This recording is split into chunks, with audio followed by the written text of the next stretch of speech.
Hello everybody, आज मैं आपके लिए लेके आया हूँ दोबारा एक नई वीडियो ऑफ आर किया सेल्टॉस। आपको तो पता है कि गाड़ी अपनी फ्लड में डूब चुकी थी और आई नो मैं बहुत टाइम बाद इस टॉपिक पे दोबारा वीडियो बना रहा हूँ। आप लोग बहुत मेरे को कमेंट कर रहे हो कि यार सेल्टॉस का जो रिपेयर है वो दिखाओ।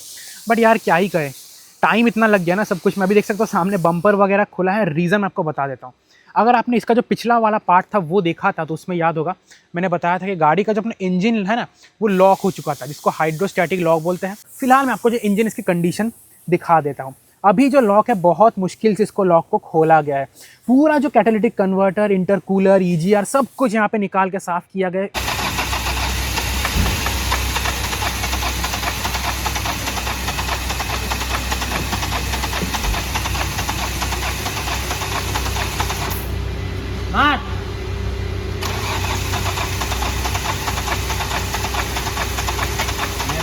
इवन जो इंजेक्टर वगैरह यहाँ पे आप देख सकते हो, चार इंजेक्टर की भी सर्विसिंग की गई है। अब जाके फाइनली जो इंजन अपनी स्टार्ट ली है। अभी नेक्स्ट क्लिप में आप देखिए कि स्टार्ट ये कैसे लेती है।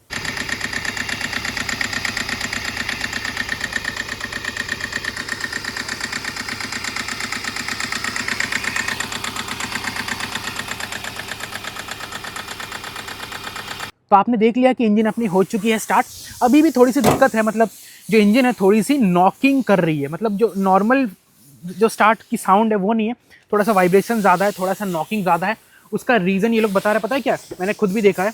अपनी जो एक्सीलेटर पेडल है ना ये काम नहीं कर रही। मतलब एक्सीलेटर रेस में जब हम दे रहे हैं कोई इसमें रेस्पॉन्स नहीं आ रही। तो इसका पता नहीं अभी रीज़न क्या है। कुछ शायद सेंसर में दिक्कत होगा या फिर वायरिंग में दिक्कत होगा, जो भी होगा वो तो देखा जाएगा। बट एटलीस्ट थैंकफुली जो इंजन है ये तो अपनी बच चुकी है। अब गाड़ी के जो लाइट्स वगैरह है उसका क्या सीन है ये मैं आपको दिखा देता हूँ, क्योंकि लाइट्स में तो पानी गया है ना। टेल लाइट आप देख सकते हो, टेल लाइट अपनी मस्त जल रही है, कोई भी इसमें समस्या नहीं आ रही है। जैसे नॉर्मली जलती है वैसी ही जल रही है। अभी पानी आप अंदर देख सकते हो, पानी तो जमा हुआ है, यहाँ पे पानी का लेवल है, बट एटलीस्ट टेल लाइट जल रही है, यहाँ पे कोई समस्या नहीं मिल रही है। ठीक है, हेडलाइट का मैं आपको दिखा देता हूँ। मेन जो है खेल हेडलाइट में ही है, क्योंकि हेडलाइट के यहाँ पे देख सकते हो पूरा अभी तक इस लेवल तक पानी जमा हुआ है। और जो DRL है ये अपना पूरा तो नहीं जल रहा, जस्ट ये लाइन तक जल रहा है। यहाँ पे आपने फ्लिकरिंग देखा था, ये वाला पार्ट नहीं जल रहा है क्योंकि अभी भी पानी में डूबी हुई है। और हेडलैम्प भी अपने तो नहीं जल रहे, सिर्फ केवल DRL जल रहा है। इंडिकेटर की हालत देखो, ये भी अपनी मरी हुई फिलहाल है।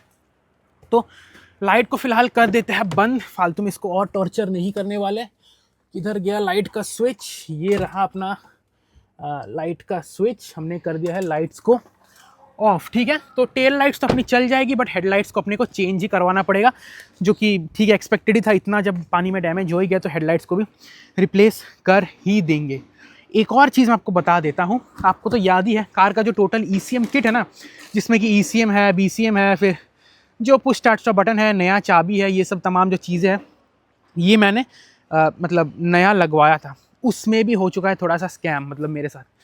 यार क्या ही बताऊँ, टाइम जब ख़राब चलता है ना इंसान का, तब सब कुछ ही यहाँ पे इंसान के लिए मतलब कुछ भी नहीं निकलता। देखो सनरूफ वनरूफ अपना कुछ भी नहीं खुल रहा है, कोई भी विंडोज़ वगैरह नहीं खुल रहे। रीज़न पता है क्या? रीज़न है किट का मिसमैच। देखो मेरी जो सेल्टॉस है HTX वेरिएंट, इसमें जो मेरे नॉर्मल चाबी उसमें 4 बटन आते हैं, लॉक, अनलॉक, होल्ड करके इंजन स्टार्ट और बूट अनलॉक। बट उनकी तरफ से जो मतलब जहाँ से मैंने लिया है, कहाँ से लिया है, सब कुछ मैं आपको इसी वीडियो में बताने वाला हूँ, ताकि आप भी इस स्कैम से थोड़ा बच पाओ। मैंने जहाँ से लिया है ना, उन्होंने 3 बटन वाला चाबी मेरे को दिया, जहाँ पे जो होल्ड करके इंजन स्टार्ट है ना वो वाला बटन आता ही नहीं था। तो मैंने उनको बोला था, चल मैं आपको बता देता हूँ कहाँ से मैंने लिया है। मैंने आपको तो याद है मैंने आपको बताया था कि मैंने दिल्ली से लिया है। बट दिल्ली का जो मायापुरी है, मायापुरी में बहुत सारे ऐसे यूज पार्ट्स मिलते हैं, तो वहाँ पे मैंने ले लिया। क्यों लिया है अब रीज़न मैं आपको बता देता हूँ। मतलब गलती मेरी है यार, मतलब क्या ही बताओ, फालतू में पैसा बचाने चक्कर में इतना झंझट मैंने पाल लिया। जहाँ पे वर्कशॉप से मैं काम करा रहा हूँ, ये लोग बेसिकली पार्ट्स मंगवाते हैं गुजरात से, ठीक है, गुजरात सूरत से। तो वो लोग मेरे को लगभग लाख सवा लाख का बता रहे थे पूरा ECM किट। बट मायापुरी में मैंने पता है कितने में उठाया था? मैंने उठाया था मात्र 35,000 रुपीज़ में। तो देखो कहाँ 1 लाख, कहाँ 35,000। तो मेरे को लगा ठीक है, जब पैसे बच रहे, सेम पार्ट मेरे को कम पैसे में मिल रहे, तो मायापुरी से उठा लाते। इसीलिए मैंने वहाँ से, मैं खुद पर्सनली गया था दिल्ली से, वहाँ पे उठा के लाया था। दुकान का नाम भी मैं आपको बता देता हूँ। दुकान का नाम है सिंह मोटर्स, ठीक है। एक सरदार जी वहाँ पे बैठते हैं, इंद्रजीत सिंह बोल के।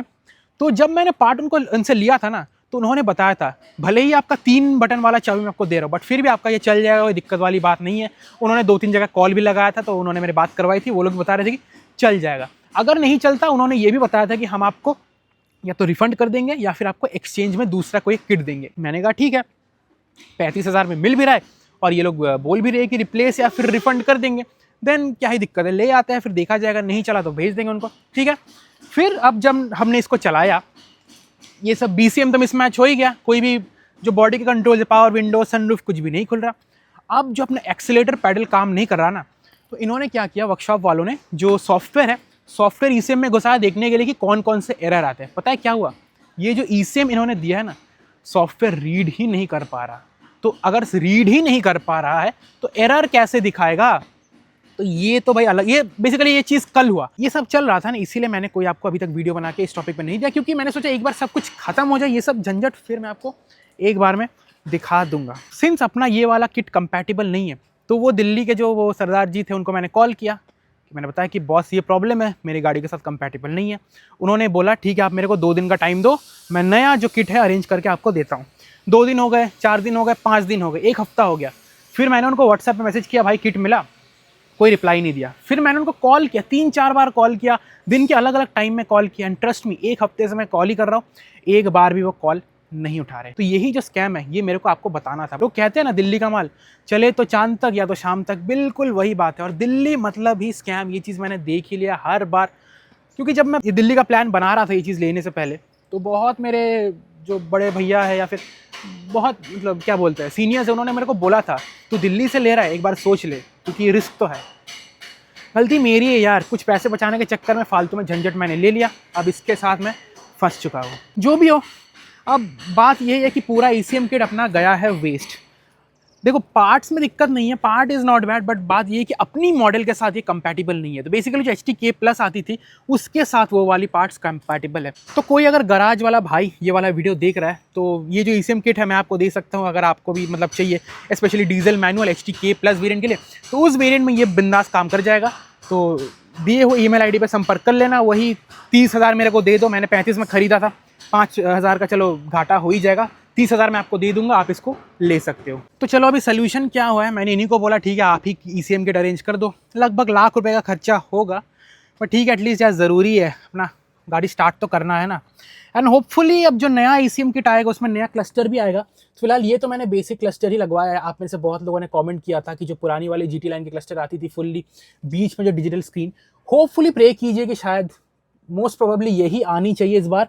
वो वाली क्लस्टर मैंने बताया, अगर आ जाए तो बढ़िया है, वो भी मैं आपको लगे हाथ नेक्स्ट वीडियो में या फिर जब भी आएगी उसमें दिखा दूंगा कि नए क्लस्टर के बाद कैसी लगती है लुक, और फाइनली और कोई इसका समाधान निकलता है या फिर नहीं। ठीक है, अब सच में यार भयानक रिग्रेट हो रहा है कि यार मैंने क्यों फालतू में दिल्ली जाके ये सब पार्ट लिया। पैसे तो गए, जाने आने का खर्चा हुआ, 35,000 रुपये यहाँ पे गए। अगर ये वाली पार्ट नहीं बिकती तब तो 35,000 रुपये पूरे गए। और इनसे अगर मैं ले लेता, फर्स्ट ऑफ ऑल अकाउंटेबिलिटी इनकी रहती, कोई अगर पार्ट गलत निकलती तो ये लोग मतलब डील करते जहाँ से वो लेते, मेरा कोई हेडेक इसमें नहीं रहता ना। क्योंकि जब मैं खुद ये सब पार्ट ले आ रहा हूँ, सब कुछ करवा रहा हूँ, खुद का जो हेडेक है ना, मतलब बताना बहुत मुश्किल है। आप लोगों को शायद समझ में नहीं आएगा, मैं नॉर्मली वीडियो बना रहा हूँ, बट इस 2 महीने में इतना ज़्यादा हेडेक हुआ ना इस गाड़ी को लेके और इस पूरे काम को लेके, इट्स बियॉन्ड इमेजिनेशन। जिस पे बीतती है वही बता सकता है और वही फील कर सकता है। तो जो भी हो, फिलहाल यहीं से मंगवा लिया है। अब होपफुली प्रे कीजिए अब कोई झमेला ना हो, क्योंकि आप देख रहे हो शुरू से जितने सारे पार्ट्स में बना रहे हो, कुछ भी मतलब स्मूथली नहीं हो रहा, टाइम खराब चल रहा है या क्या हो रहा है, एक चीज़ सही हो रही तो दूसरी कोई गलती निकल आ रही है। तो इस बार होपफुली आप लोग भी प्रे कीजिए कमेंट्स में या फिर दिलों में ही प्रे कीजिए कि एटलीस्ट अब कोई झंझट ना हो, अब नया किट आ जाए, अब सब कुछ बढ़िया तरीके से काम कर जाए, फॉल्ट समझ में आए, एक एक जो फॉल्ट है हम लोग रिजॉल्व कर पाए, एंड होपफुली चल जानी चाहिए। ठीक है, यही था इस वीडियो में। आप लोग मेरे को कहते हो कि लंबी वीडियो बनाओ, लंबी वीडियो बनाओ, बट अगेन क्या ही कर सकते हैं, जो है यही है। इससे ज़्यादा मैं आपको क्या ही दिखाऊँ, सब कुछ मैंने आपको दिखाई दिया। तो नेक्स्ट पार्ट के लिए बने रहना। अब नेक्स्ट पार्ट कब आएगी मेरे को खुद नहीं मालूम, क्योंकि इन्होंने पार्ट्स तो ऑर्डर दे दिया है, बट आते आते लगभग पार्ट्स 1 हफ्ता लग जाएगा। फिर 1 हफ्ता बाद पार्ट्स आएंगे, फिर लगेंगे, फिर दोबारा टेस्टिंग होगी, 10 दिन मान के चलो। और ये तो हेडलाइट्स अपने चेंज होनी ही है, तो हेडलाइट्स या तो मैं नया मंगवा सकता हूँ या फिर ये भी शायद सेकंड हैंड ही मंगवा सकते हैं, देखी जाएगी। इसका तो फिलहाल कहना मुश्किल है, दिस इज़ नॉट इम्पॉर्टेंट, ये तो कभी भी मिल जाएगी, बट मेन अपना मैकेनिकली कार्ड्स सॉर्टेड हो जाए, वो होने वाली है। बाकी जो इंफोटेनमेंट वगैरह है वो भी अब मंगवाना पड़ेगा, वो भी शायद सेकंड हैंड ही मैं मंगवा सकता हूँ या फिर नया भी मंगवा सकता हूँ, देखा जाएगा, उसके बारे में उतना सोच नहीं रहा हूँ। इंजन एक बार प्रॉपर तरीके से काम करना स्टार्ट हो जाए, बिल्कुल रोड कंडीशन पे कार आ जाए, फिर इन सब जो छोटी मोटी चीज़ें इनको भी देखने वाले। तो यही था वीडियो, ये वाला वीडियो आपको कैसा लगा कमेंट में बता देना। एक्सेलरेटर काम नहीं कर सकता, क्या प्रॉब्लम हो सकता है, अगर आपको पता है तो कमेंट में भी आप बता सकते हो, ठीक है। और इतना तक आपने वीडियो देख लिया है, thanks for watching and signing off.